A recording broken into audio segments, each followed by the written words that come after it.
Hello, I'm Brian Moncourt Jensen, and these are my thoughts and basically like my mini review of a movie called Twilight. Yes, Twilight, directed by Catherine Hardwicke, starring Robert Pattinson and Kristen Stewart. And Kristen Stewart, Nikki Reed, and a couple other names, that are pretty well known. What can I say about Twilight that hasn't been said? It's beautiful, it's corny, it's not well written, not well directed, probably not well acted.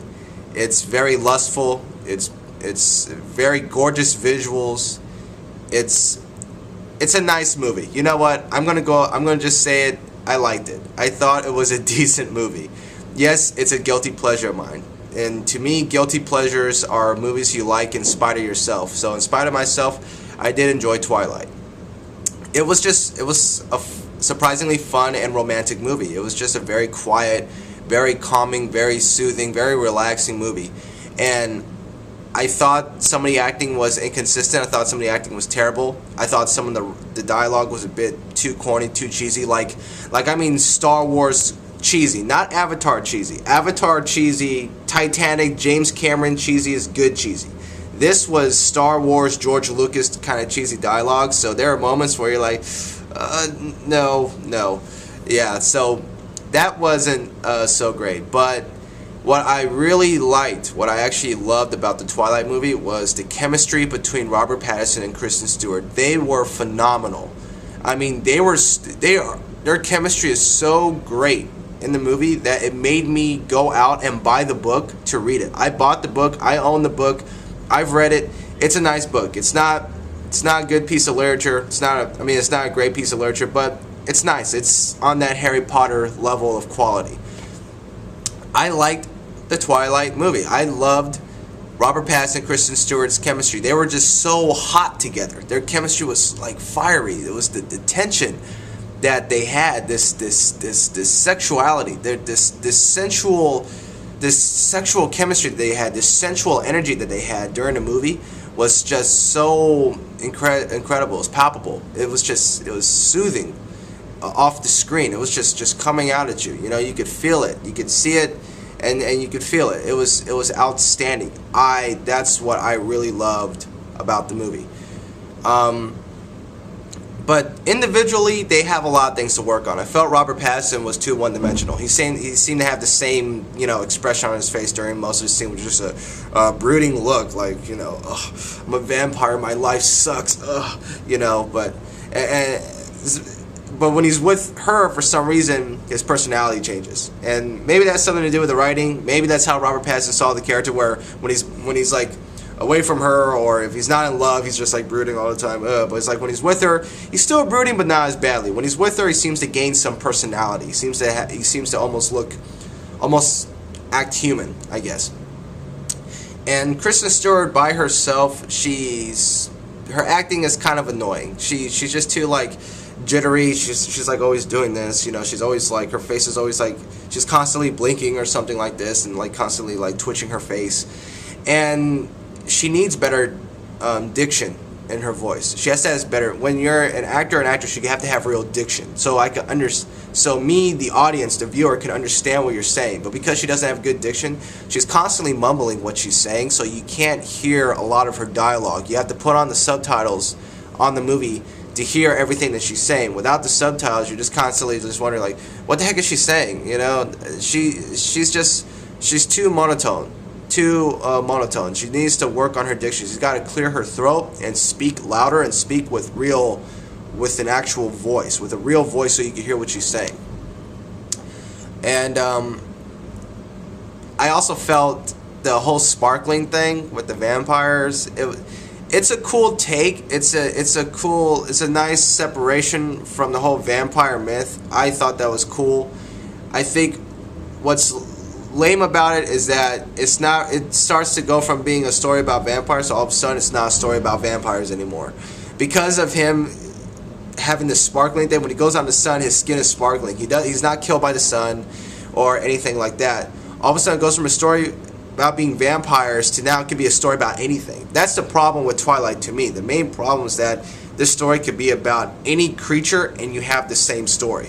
For me, if it's a story about vampires, it has to be about vampires, not about something that could be anything. Like Robert Pattinson could have been playing a creature from Mars, and his skin would be sparkling during the sun, which would make you know that he's not human, and it would still be the same story. It would still be the same cheesy story. I'm sorry, but when you're making something about a certain character, they're about a certain myth, you have to stay true to that myth to a large degree. You don't have to stay true about everything, to everything about the myth. You don't have to have him be killed by a stake, or he needs to sleep in a coffin, or something else that's a part of the myth.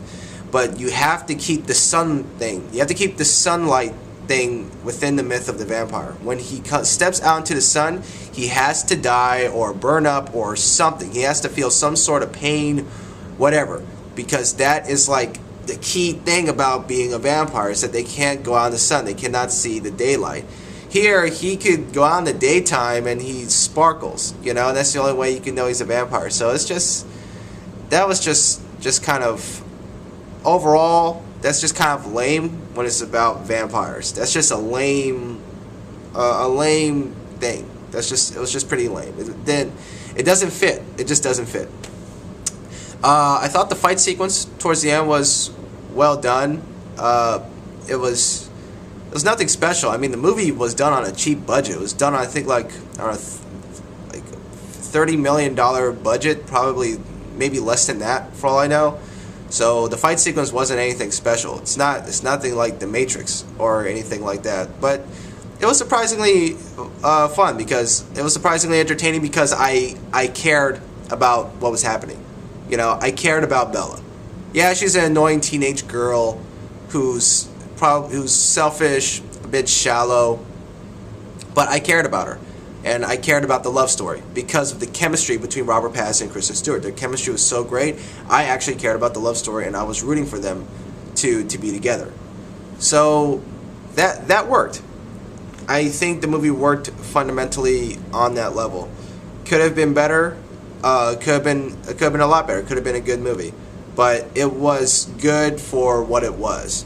And one thing I want to say is that the love scene, not really a love scene, but there's a scene between Kristen Stewart and Robert Pattinson in the bedroom where, you know, he wants to kiss her and he's telling her not to move, to stay still and stuff like that.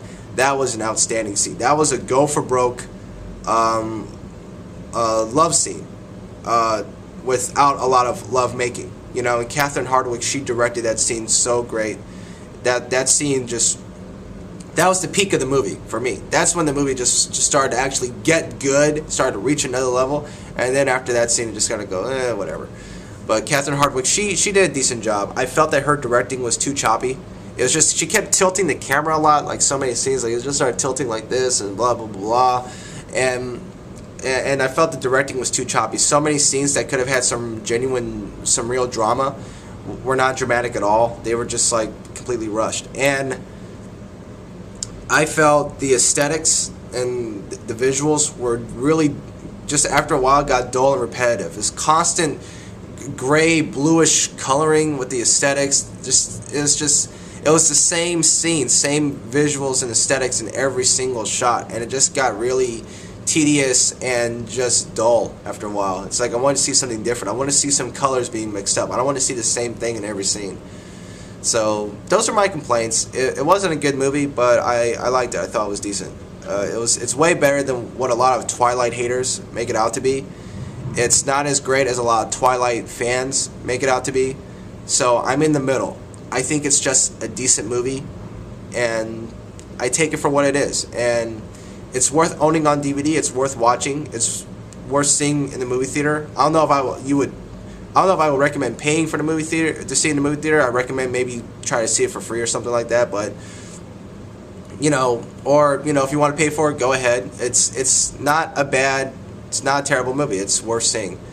So yeah, I hope when you see it, I hope you enjoy it. It's nowhere near as bad as people make it out to be. It kind of reaches the hype a little bit. So yeah, that's my thoughts on Twilight the movie. This is Brian Moncourt Jensen signing off.